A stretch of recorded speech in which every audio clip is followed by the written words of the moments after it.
Là, on se trouve en août 1944, quelques mois après le débarquement, à côté, non loin des plages du débarquement, mais à Arromanches, où a été construit le port artificiel d'Arromanches. Tout ce que vous voyez derrière moi, c'est un véritable univers virtuel dans lequel on est capable de se balader complètement librement, de survoler le port artificiel, de se poser sur les pontons flottants. C'est les images qu'on peut retrouver dans le documentaire. Ce sont des reconstitutions 3D. C'est de la réalité virtuelle qui a été faite à partir de plans, de documents d'époque, des photos, des documents d'archives, mais aussi un travail avec des historiens et des ingénieurs qui nous a permis de reconstituer le port artificiel de manière fidèle et surtout d'en comprendre et d'en expliquer les principes de fonctionnement.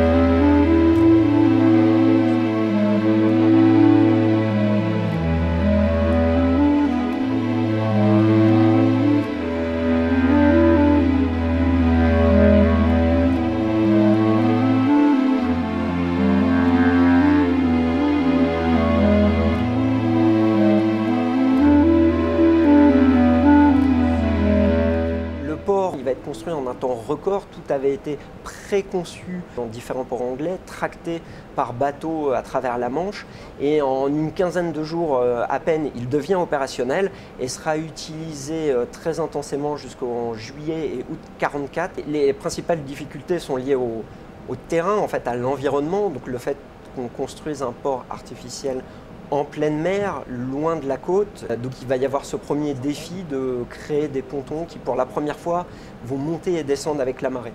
Aujourd'hui, c'est des choses qui nous paraissent évidentes, mais à l'époque, c'est véritablement la première fois que ces dispositifs se mettent en place.